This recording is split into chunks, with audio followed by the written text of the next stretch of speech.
Our next guest says the President's SONA validates that the only way the Philippines can grow back up to 6% and above is for the government to spend its way through the GDP slowdown. With us now for more is Ronilo Balbieran of the University of Asia and the Pacific. Good to see you, Ronnie. Welcome back to the program. Maraming salamat po, Ma'am Cathy. Okay, so what do you make of all this? I mean, it's certainly welcome developments for the Filipinos with all the populist policies, but certainly there will be an effect on the fiscal health of the economy. Yes, I'm very happy no, na mahiya naman kayo, sabi ng Presidente. So I was very emotional listening to the President. No? So it's quite inspiring. So, and in relation to fiscal space, siguro because of what he said, what he mentioned about the anomalies in the budget, the implementation, the spending, etc. Perhaps in his mind, we'd rather give it to the poor.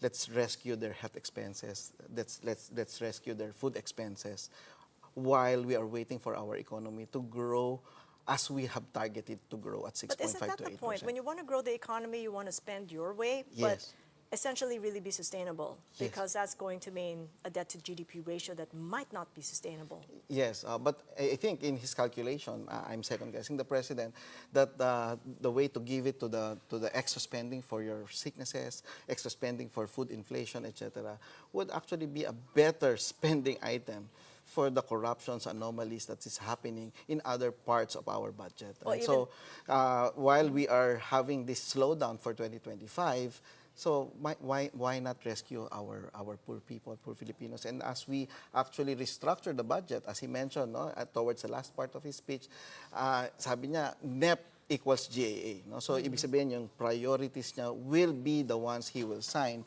And so, we will have a more structured, a more systematic budget with more integrity of the budget that will be spent for 2026.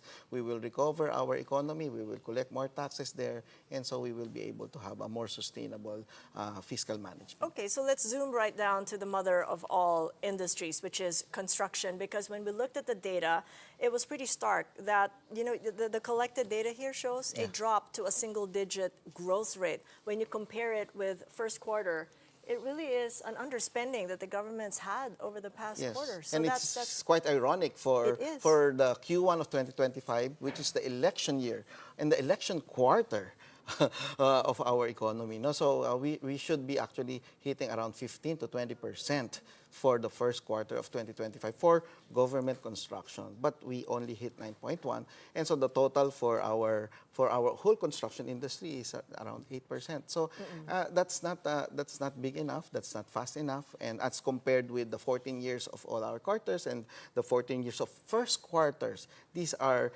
number 9.1 is relatively very small in relation to pump priming our economy, pump priming the private construction, and the entire economy, which is driven by the construction industry as the mother of all industries. And which leads us right down to GDP, reason why we just grew 5.4% when the expectation is 7%. I take particular interest to your GDP chart here because it goes all the way back to 70 years. Yes. Probably our ages combined together. But, you know, I'm seeing crises here that have happened locally as having had an impact on GDP, and none of the global policy uncertainty that we've been so concerned about since the start of the year. Yes, it's a bit surprising. No? So this is the chart that proves that the Filipinos are very resilient, and the Philippine economy is very resilient. We've grown for the last 70 years at 4.8%, roughly 5%. And we are targeting a 5.5%. So we should be really targeting 6.5 to 8 because you will have the population growth to take into account, the inflation. So what's 5%? It will be all deteriorated by your population growth and your inflation. So you really need to step into the 8% territory for you to actually have an impact on the lives of the poor people. Looks like this is going to be a hard carry then for the Bangko Sentral because everybody's hoping for the rate cuts, but to what extent will the Bangko Sentral have to cut rates more deeply in order to achieve at least 5.5%? 5.5. I think they should accelerate the cuts, no, to 50 basis points at least in the next 2 months, so that we can actually hit 5.5. No, but if they're gonna delay it a little bit more, then I think we're going to hit 5.3. You know, so that's your forecast for yes, UANP. between and 5.3 to 5.5, if and when the infrastructure spending is at this pace and the rate cut is at this pace. Got that. All right. Well, we'll check back on you then, if and when those happen or not. Thank you. Ronnie Balbieran of the University of Asia Pacific.